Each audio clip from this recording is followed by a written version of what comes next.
Ang pagpapatuloy ng kwento mula sa nakaraang serye ay nagsisimula sa pamamagitan ng pagpapakita kay Rokel at sa kanyang koponan na hinahanap ang punong tanggapan ng mga magnanakaw. Mukhang hindi mapakali ang propesor na kasama ni Rokel, natatakot na mabunyag ang kanyang krimen. Bukod dito, nag-iwan siya ng maraming bagay sa base na maaaring magbunyag ng pagkakakilanlan ng kanyang mga miyembro ng pagnanakaw.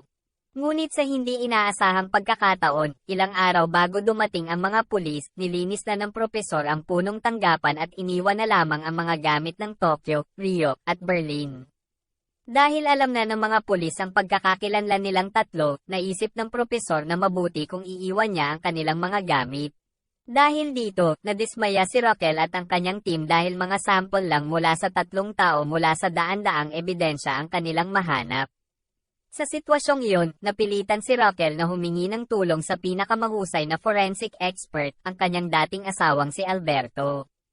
Handa pa siyang isantabi ang kanyang ego para makahanap ng isang bagay mula sa punong tanggapan ng mga magnanakaw. Kasabay nito, nagtipon-tipon ang mga tulisan upang maghintay ng balita mula sa propesor. Bago magsimula sa isang misyon ng pagnanakaw, sinabi ng propesor na patuloy siyang hihiling ng mga ulat mula sa Berlin tuwing 24 na oras. Kaya kung mahigit 24 na oras na silang hindi nakontak ng propesor, malaki ang posibilidad na nahuli na siya. At iyon ang ikinababahala ng mga magnanakaw, kung isa sa alang-alang na halos 24 na oras na ang nakalipas mula nang hindi niya ito makontak. Samantala, napagtanto ng propesor na kailangan niyang makipag-ugnayan kaagad sa kanyang mga miyembro. Kaya't sa pagiging maingat upang maiwasan ang hinala ni Rokel, sinubukan niyang gumawa ng dahilan. Ngunit hindi nagtagal, sa wakas ay dumating na si Alberto, at agad siyang ipinakilala ni Rokel sa propesor at pinapasok siya sa trabaho. Sa kanyang katumpakan, nakuha ni Alberto ang isang piraso ng nasusunog na papel sa Siminea, kaya natakot ang propesor na malaman niya ang kanyang pagkakakilanlan. Kaya naman, mabilis na sinubukan ng propesor na mag-isip ng paraan para nakawin ang ebidensya. Sa wakas, at sa kabutihang palad, hiniling ni Rokel kay Alberto na ihatid ang propesor sa bayan. Kasabay nito, mas lalong hindi mapakali ang mga magnanakaw matapos makita ang propesor sa gitna ng pulutong ng mga pulis. Akala ng ilan sa kanila ay nahuli na ang propesor, kaya kailangan nilang tumakas kaagad. Ngunit si Berlin, na nagsilbing kapitan, ay humiling sa kanilang lahat na manatiling kalmado, isinasaalang-alang na ang propesor ay may oras pa upang makipag-ugnayan sa kanila. Sa kasamaang palad, hindi pa rin ito mapatahimik ang Tokyo. Pagkatapos ay iminungkahi niya na bumoto sila upang matukoy ang kanilang susunod na hakbang. Ang mga resulta ay, Tokyo, Rio, at Denver ay piniling tumakas, habang ang Berlin, Moscow, Helsinki, at Nairobi ay nagpasya na maghintay upang marinig ang balita mula sa propesor. Sa huli, ang mga resulta ng pagboto ay lumikha ng salungatan sa pagitan nila. Pagkatapos nito, dinala ni Helsinki si Oslo sa bodega. Sa sandaling ito, pakiramdam niya ay wala ng pag-asa si Oslo, kaya nagpasya siyang patayin siya para mapalaya si Oslo mula sa sakit. Samantala, tila hindi matanggap ng temperamental na Tokyo ang mga resulta ng pagboto. Kaya hiniling niya kina Rio at Denver na magtulungan para makuha ang Berlin. Pagkatapos ay dinala nila si Berlin sa banyo, kung saan itinali nila siya ng mga lubid. Pagkatapos noon, hinimok siya ng Tokyo na sabihin sa kanila ang tungkol sa planong pagtakas, na tanging Berlin at ang propesor lamang ang nakakaalam. Ang eksena ay lumipat sa propesor, na pupunta sa bayan kasama si Alberto. Sa daan, ang propesor ay patuloy na nag-iisip kung paano magnakaw ng ebidensya mula sa kanya. At sa wakas, nakagawa siya ng paraan at hiniling kay Alberto na ihinto ang sasakyan, na nangangatwiran na kailangan niyang umihi. Ngunit ang totoo, sinamantala ng propesor ang pagkakataon na sunugin ang pahayagan, na sa kalaunan ay ipapalit niya sa ebidensya.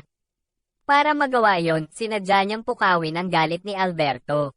Naging maayos ang provocation. Hindi nagtagal, inihinto ni Alberto ang kanyang sasakyan, lumabas, at hinamon ang propesor sa isang tunggalian.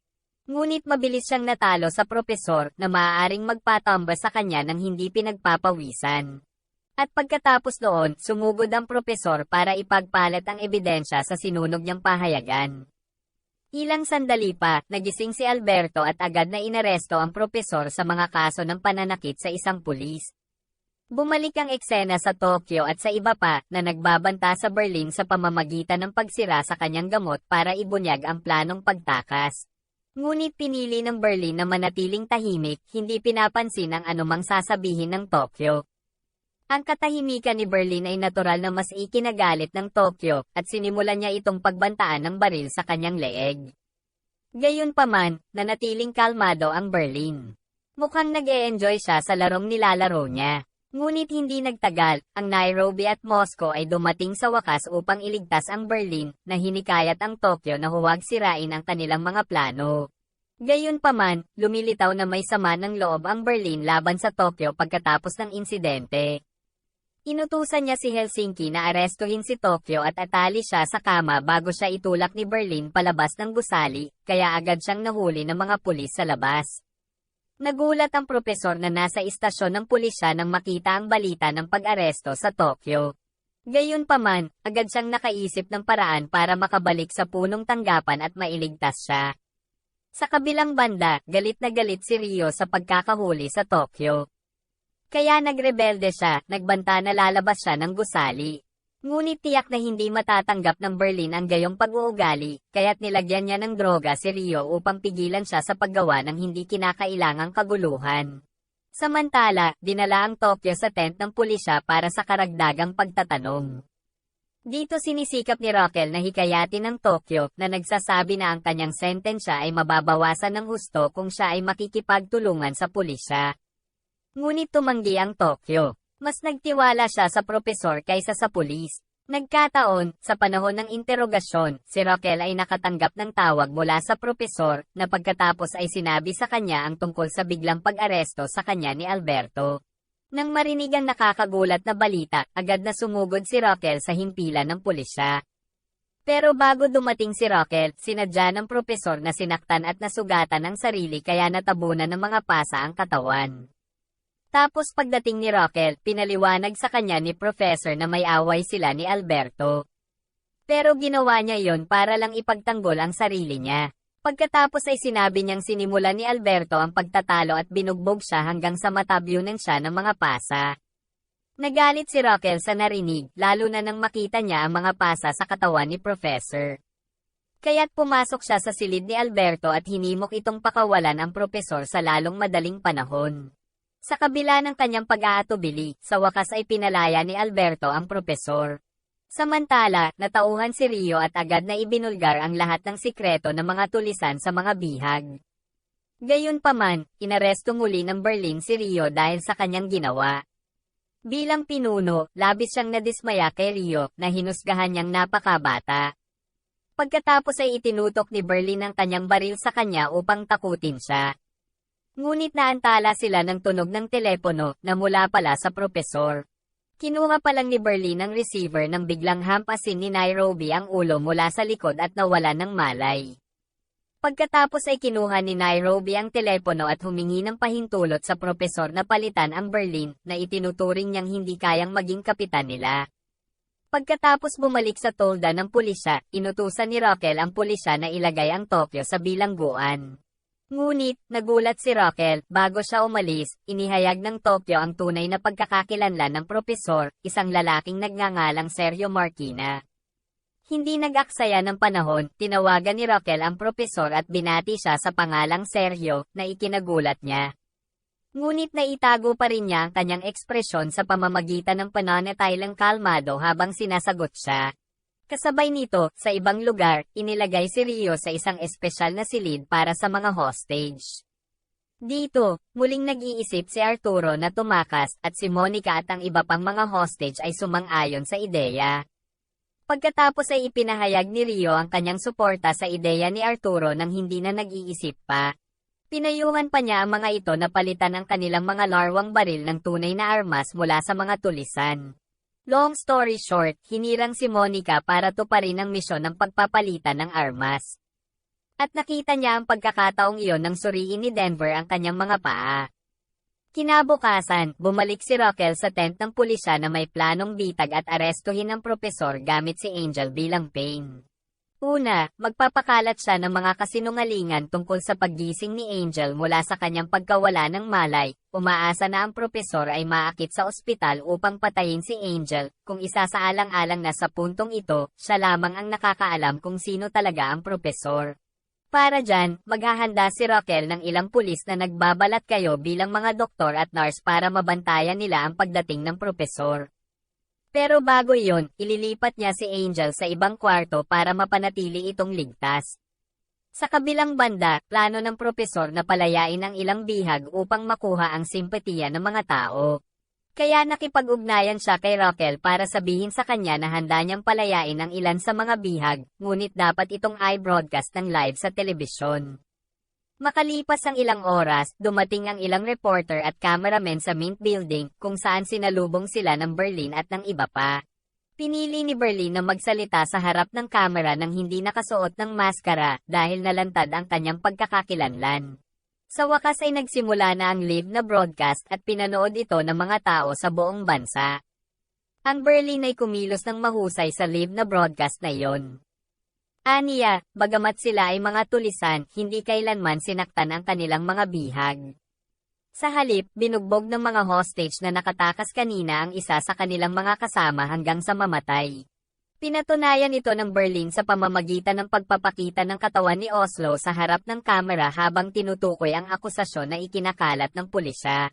Higit pa rito, iginiit niya na minsan ay hindi siya nakagawa ng ilegal na gawain ng traffic ang kababaihan, at ang pulisya ay walang ebidensya tungkol doon.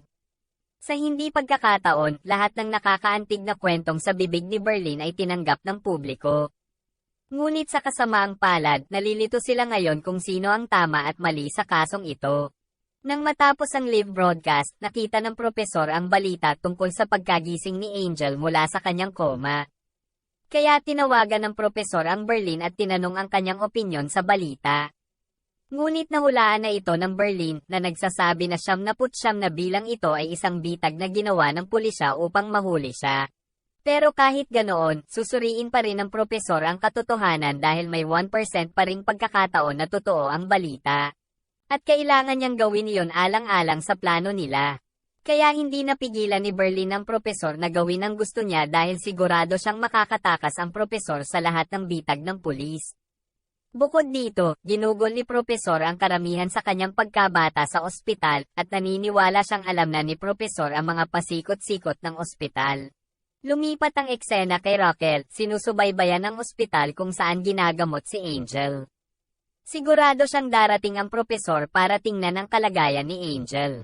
Kaya naman, naghanda si Raquel at ang kanyang team sa kani-kanilang posisyon para hulihin siya. Pero mas matalino ang professor kaysa sa kanila. Nag-post siya ng peking casting call sa ospital, dahilan para bumahas sa ospital ang mga taong nakasuot ng clown costume. At sa panahon ng kaguluhan, pumapasok siya sa ilalim ng pagkukunwari ng isang payaso. Habang abala ang mga pulis sa pagharap sa mga clown, malayang pumasok sa nursery ang propesor na may dalang stuffed bunny. Maya-maya, biglang bumukas ang pinto sa kwarto ni Angel na inookupahan ng mga pulis at agad nilang itinutok ang kanilang mga baril sa pinto. Ngunit nagulat sila nang makita ang isang bata na nakatayo sa pintuan na may hawak na isang stuffed rabbit, ang parehong manika na dinala ng propesor noon. Nilagyan pala ni Professor ng hidden camera ang manika para makita niya kung ano ang nasa loob ng kwarto. Sa ganoong paraan, ngayon alam na niya ang totoong nangyari, hindi pa rin nagigising si Angel mula sa kanyang pagkakoma. Samantala, ang Berlin at Nairobi ay pumunta sa Rio at ipaalam sa kanya na ililigtas ng propesor ang Tokyo, na nagpapagaan sa kanya nang malaman na magiging maayos ang Tokyo. At parang nakonsensya sa pagtataksil sa kanyang mga kaibigan, sumugod si Rio para pigilan si Arturo at ang iba pang mga hostage na makatakas. Agad namang sumunod sa likuran niya ang Nairobi, Berlin, at ang iba pa. Pagdating sa bulwagan, nakita ni Rio at ng iba pang mga magnanakaw na banihag ni Arturo si Denver habang sinusubukang buksan ng iba pang mga hostage ang pangunahing pinto. Sa kabutihang palad, hindi pinaganya ni Rio ang sistema ng pagbubukas ng pinto, kaya nabigo ang mga hostage na makatakas. Sa kabila nito, pinagbantaan sila ni Arturo na papatayin niya si Denver, na nag-udyok kay Monica na hampasin siya sa likod para iligtas si Denver. Sa ibang lugar, nagpa siya ang isang pagod na si Raquel na hilingin sa propesor na magkita sa isang kafe para sa kape. Doon sila nagkita, at binigyan ng propesor si Raquel ng mga larawan ng mga destinasyon ng turista. Ngunit pagkatapos, sa kanyang pagtataka, nakita niya ang isang hibla ng orange na buhok sa jacket ng propesor na nagmula sa clown wig na dati niyang isinuot. At sa sandaling iyon, napagtanto niya ang tunay na pagkatao ng propesor. Siya ay walang iba kundi ang utak sa likod ng pagnanakaw na kanyang hinahabol. At saka, bago maaksidente si Angel, may hinala na siya sa professor. Kaya, sa makatuwid, sinubukan ni Raquel na akitin ng propesor na sundan siya sa banyo, kung saan nahuli siya doon. Pagkatapos noon, agad niya itong dinala sa punong tanggapan para tanungin pa. Samantala, pinarurusahan ng mga tulisan si Arturo sa pamamagitan ng paglalagay ng bomba sa kanyang katawan. Kaya, kung maglakas loob siyang gumawa ng isang bagay na nakakatawa, hindi sila magdadalawang isip na pasabugin ang kanyang katawan. Ang resulta ng nabigong pagtatangka sa pagtakas ay hindi tumigil doon.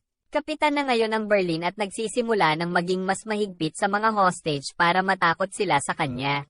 Bumalik ang eksena kay Raquel, na nagtatanong sa propesor. She looks very disappointed in him, not expecting na nagsinungaling siya ng taong mahal niya. Pero tila, hindi lang siya ang nakadama ng ganoon. Sa wakas, inamin ng propesor na ang lahat ay naayon sa plano, maliban sa kanyang nararamdaman para sa kanya. Sa madaling salita, mahal niya talaga siya. Pero ang nakakalungkot, wala na siyang pakialam sa sasabihin nito. Nabigo na siya sa kanya. Samantala, ang Tokyo ay dinadala ngayon sa isang sasakyan ng pulisya patungo sa bilangguan. Ngunit habang nasa daan, hinarang sila ng ilang hindi kilalang tao. Gayunpaman, sila ay walang iba kundi ang mga mersenaryo na ipinadala ng propesor upang iligtas ang Tokyo, at nagawa nilang tapusin ang misyon ng madali. Pagkalabas, nagpalit kaagad ng uniforme ng pulis si Tokyo at kinuha ang cellphone na ginamit niya sa pakikipag-ugnayan sa propesor. Ngunit dahil ang propesor ay kasalukuyang gumugugol ng oras ng kalidad kay Raquel, ang kanyang telepono ay hindi nasagot. Kaya, dahil hindi alam ng Tokyo kung saan pupunta, sa wakas ay pinili niyang bumalik sa mga kapwa niya magnanakaw. Sa ibang lugar, nagpasya si Raquel na gumawa ng polygraph test sa propesor upang makuha ang katotohanan mula sa kanya. At kaya, nagsimula siyang magtanong sa kanya na sinagot ng propesor ng matapat. Inamin niya na ang pagnanakaw na pinag-isipan niya ay isang ideyang hindi na ipatupad ng kanyang ama. Napilitan ng kanyang ama na pagnakawan ng palimbagan upang mabayaran ang mga gastusin sa medisina ng propesor. Ang interogasyon ay naputol pagkatapos makatanggap si Raquel ng tawag mula sa pulisya na nagpaalam sa kanya ng pagtakas ng Tokyo. Nagulat siya at agad na tinanong ang propesor tungkol sa Tokyo, at inamin niya na nagpadala siya ng mga mersenaryo upang palayain siya. Ang pag-amin ni Professor ay lalong ikinagalit ni Raquel, to the point na siya ay nabusog na. Ibibigay niya siya sa ibang mga pulis. Ngunit nang ihatid na siya ni Raquel sa himpilan ng pulisya, ginamit ng propesor ang kanyang kakayahan sa pagtatanggol sa sarili para supulan siya. Kasabay nito, dumating ang Tokyo sa harap ng pabrika ng pera. Sa sandaling makita nila ang kanyang pagdating, agad na sinubukan ng Berlin, Rio, at iba pa na tulungan siya sa pamamagitan ng pagbaril sa mga pulis. Dahil dito, naganap ang shootout sa pagitan ng mga pulis at mga magnanakaw. Kasabay nito, walang habas na sinasakyan ni Tokyo ang kanyang motor patungo sa gusali habang iniiwasan ang putok ng mga pulis. Sa kalaunan ay nakapasok ang Tokyo sa gusali, ngunit ang Moscow ay nakakuha ng 3 shot sa tiyan sa halaga nito. Agad siyang pinaligiran ng lahat ng mga kasama niya, sinusubukan siyang bigyan ng paunang lunas. Tumawag si Berlin ng pulis sa panahon ng gulat at hinikayat silang magpadala ng surgeon sa gusali. Ngunit sa kasamaang palad, tumanggi si Prieto na magpadala ng tulong. Sa halip, kung gusto nilang iligtas ang Moscow, iminungkahi ni Prieto na ibigay nila siya sa pulisya. Pagkatapos ay tinanong ni Berlin at ng iba pa ang Moscow tungkol sa alok, ngunit tumanggi siya. Mas gugustuhin niyang mamatay kaysa makulong. Kaya naman, hiniling niya kay Denver at sa iba pa na maghukay ng lagusan para makatakas sila doon. Ilang saglit pa, nagising si Raquel at nakita niyang nasa tabi niya pa rin ang professor. Agad niyang kinuha ang kanyang baril at itinutok sa kanya, sinabi sa kanya na sumama sa kanya sa istasyon ng pulisya. Pero malamig niyang hindi pinansin at naglakad na lang palayo. Sinundan ni Raquel ang professor sa labas at nakatutok pa rin ang baril sa kanya. Pagkatapos ay nagbigay siya ng kilos para barilin siya, ngunit wala siyang puso na gawin iyon. Kaya sa halip, tahimik niyang pinanood ang propesor na sumakay sa kotse at umalis. Pagdating sa punong tanggapan, agad na tinawagan ng propesor ang Berlin na nagsabi sa kanya kung ano ang nangyari sa Moscow habang iniligtas ang Tokyo. Nang marinig iyon, nangako ang propesor na dadalhin niya ang ilan sa kanyang mga tauhan upang maghukay ng lagusan mula sa gilid ng base upang mailigtas nila ang buhay ng Moscow sa lalong madaling panahon. Samantala, agad namang inaresto si Raquel na kararating lang sa tent ng mga pulis. Natukoy na pala ng mga pulis ang pagkakakilanlan ng propesor at inakusahan nila si Raquel na lihim na nakikipagtulungan sa kanya sa pagnanakaw. Gayunpaman, hindi umiimik si Raquel. Sa halip, sinubukan niyang ipagtanggol ang sarili na sinasabing nalaman niya lang na propesor ang nasa likod ng pagnanakaw. At nangako siyang tutulungan silang mahuli siya. Sa loob ng gusali, si Denver, na nakaramdam ng guilt para sa kanyang ama, ay ginawa ang lahat ng kanyang makakaya upang hukayin ang lagusan. Ngunit hindi siya nagtatrabaho ng mag-isa. Nandoon si Monica at si Rio na tumulong sa kanya. Naniniwala sila na makukumpleto nila ang tunnel bago lumala ang kondisyon ng Moscow. Samantala, ang posisyon ni Raquel bilang pinuno ng investigasyon ay kinuha ni Prieto. Pakiramdam ni Raquel ay hindi na siya kailangan at nagpa siya na mag-isa siyang mag-imbestiga sa kaso. Hindi siya pinigilan ni Prieto na umalis, hiniling lang niya sa kanya na iabot ang kanyang baril at police badge. Sa kabilang banda, kailangan niya ng badge para magsagawa ng investigasyon. Kaya naman napilitan siyang kunin ang badge ni Angel. Pagkatapos nito, agad na nagsagawa ng investigasyon si Raquel para mahanap ang hideout ng propesor. Kinuha niya ang lahat ng CCTV footage sa paligid ng kafe kung saan sila madalas magkita at saka minarkahan ang mga kalsadang dinadaanan ng professor. Sa huli, nakahanap siya ng lugar na sa tingin niya ay pinagtataguan ni professor. Sa kabilang banda, si profesor at ang mga magnanakaw ay lalong nagigipit sa panahon habang lumalala ang kalagayan ng Moscow. Bukod dito, alam na ng pulis ang pagkakakilanlan ni profesor. Kaya naman, kinailangan nilang lumabas bago salakayin ng pulis ang kanilang hideout. Sa kabutihang palad, matapos maghukay ng walang katiyakan, ang mga magnanakaw at ang pangkat ng propesor sa labas ng bangko sa wakas ay natagpuan na ang lagusan na kanilang hinuhukay ay malapit ng mag-cross ang landas. Dahil dito, naririnig na nila ang boses ng isa't isa mula sa magkabilang panig. Ngunit biglang dumating si Monica na hinihiling kay Denver na makipagkita sa kanyang ama sa sandaling ito. Nasa bingit na pala ng kamatayan ng Moscow kaya nalulungkot ang lahat ng nakakita sa kanya lalo na sina Denver at Tokyo. Nakonsensya si Tokyo dahil naramdaman niyang siya ang dahilan ng pagbaril sa Moscow. Ngunit sa kabilang banda, ang Moscow ay hindi nagpapakita ng kalungkutan. Bagkus, masaya raw siyang maging bahagi ng kanilang grupo. Napagdesisyonan pa niyang ibigay ang share niya kay Monica para hindi nito iwan si Denver. Pagkasabi ng lahat ng iyon, huminga ang Moscow sa yakap ni Denver. Pagkatapos ay inilagay ang kanyang katawan sa isang kabaong nakahanay ng katawan ni Oslo. 2 tao ang nasawi sa gitna ng misyon. Ngunit pagkatapos ng insidenteng iyon, natapos na rin sa wakas ang kanilang escape tunnel. Ang propesor ay sumugod sa lagusan upang salubungin ang kanyang mga miyembro. Kung gaano siya kasaya nang makilala niya ang mga ito, bagamat kasabay nito, nalulungkot siya sa pagkawala ng dalawa niyang kaibigan. Ngunit hindi nawala ng kabuluhan ang kanilang pagkamatay dahil nakapag-print sila ng pera hanggang 984 million euros. Aminado, wala pa sa kalahati ng kanilang inisyal na pagtatantya, ngunit ito ay isang malaking halaga pa rin. Gayunpaman, hindi na maaaring manatili doon si Propesor at ang koponan dahil napalibutan na ngayon ng pulis ang gusali ng Mint. Lalong naging hindi favorable ang sitwasyon para sa kanila dahil pagbalik ng Propesor sa kanyang pinagtataguan ay naghihintay na pala sa kanya si Raquel. Sa kabutihang palad, mabilis siyang nailigtas ng mga tauhan ng Propesor sa eksena. Gayunpaman, mabilis na bumalik ang sitwasyon. Ngayon ay ang Propesor ang nagpabihag kay Raquel. Pero pagkatapos niyang igapos ay nagising na pala si Angel mula sa pagkakakoma. At ang una niyang ginawa ay makipag-ugnayan kay Raquel.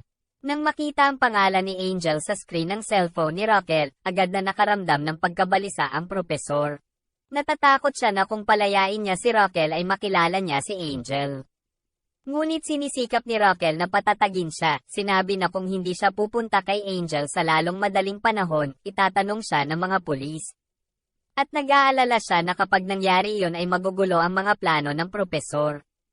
Tila, ngayon ay nagsimulang kumampi si Raquel sa propesor at pinabayaan niya ito. Samantala, nagsimulang maging abala ang mga magnanakaw sa paglilipat ng pera patungo sa hideout sa pamamagitan ng tunnel. At kailangan nilang gawin ito ng mabilis dahil ilang sandali lang ay sumugod na ang mga pulis. Ilang saglit pa ay dumating na rin sa wakas si Raquel sa kwarto ni Angel sa ospital at agad na sinabi sa kanya ang mga alalahanin nito. Hindi na niya alam kung sino ang tama at mali, kung aling panig ang dapat niyang suportahan at kung aling panig ang dapat niyang kalabanin. Ngunit sa kasamaang palad, dumating ang mga pulis upang salakayin ang silid ni Angel upang arestuhin si Raquel sa mga oras na ito. Kasabay nito, sa wakas ay sumabog ang mga pulis sa gusali ng Mint pagkatapos pasabugin ang mga pader na pinilit ang Tokyo, Rio, Denver, at Monica na subukan ang kanilang makakaya upang maitaboy sila. Hindi maiiwasan ang labanan ng baril. Dahil sa kanilang pagtutulungan, nakatakas sila sa mga pulis. Pagkatapos ay inutusan nila ang mga bihag na magtipon upang makabili sila ng oras sa pamamagitan ng pagpigil sa mga pulis. Di nagtagal, nahanap ng mga pulis ang mga hostage at napalaya sila. Pagkatapos ay nagpatuloy sila sa paghahanap sa mga magnanakaw sa gusali. Ngunit natigil ang kanilang paghahanap matapos silang makakita ng mga bomba sa mga dingding na sadyang itinakda ng propesor upang pabagalin ang mga ito. Gayunpaman, ang taktika na ito ay hindi naging epektibo. Sa makatuwid, nagpa siya ang Berlin na manatili at subukang bumili ng mas maraming oras upang makatakas ang iba pang mga tulisan. Gayunpaman, tumanggi si Nairobi na iwan siyang mag-isa na pinilit na i-drag si Helsinki sa Berlin sa tunnel. Pagkaalis ng mga magnanakaw, sinubukan ni Berlin ang kanyang makakaya upang labanan ang pulisya at nakabili siya ng sapat na oras. Gayunpaman, siya ay matyaga sa kanyang paglaban kaya't ang mga pulis ay kailangang maghagis ng mga granada sa kanya upang sirain ang kanyang mga depensa. Na parang napagtatanto na ang kanyang pag-asa ay ubos na, sa wakas ay hiniling ng Berlin kay Helsinki na pasabugin ang lagusan sa lalong madaling panahon. At pagkatapos sabihin yon, lumabas si Berlin sa kanyang pabalat, binaril ang sarili ng ilang beses. Samantala, sa kampo ng pulisya, binyantaan ni Prieto si Raquel na sabihin sa kanya ang lokasyon ng hideout ng propesor. Dagdag pa rito, binyantaan niya itong mawawalan ng kustodiya sa kanyang anak kung mananatili itong tahimik. At sa huli, nag-aatubili niyang sinabi sa kanya. Nang matagpuan nila ang lokasyon, nagmadali ang mga pulis sa hideout ng propesor at walang nakitang tao doon. Ang propesor at lahat ng mga tulisan, at si Monica, ay tumakas ilang minuto lamang bago dumating ang mga pulis. Sa wakas, 1 taon na ang lumipas mula nang maganap ang pinakamalaking heist sa mundo, at hindi pa rin alam kung nasaan ang mga magnanakaw. Sa ngayon, sinusuri ni Raquel na sinibak na sa pulisya ang mga larawan ng mga tourist destination na dati niyang natanggap mula sa propesor. Sa hindi inaasahan, ang 4 na larawan ay naging mga pahiwatig tungkol sa kasalukuyang lokasyon ng propesor. So, without further ado, she went straight to that location, Philippines. Doon na rin siya tuluyang nakasama ng mahal niya. Kumusta ang kwento? Sa wakas nagkarelasyon na nga ba si Professor at Raquel at buong buhay nilang magkasama? Maraming salamat po sa panonood.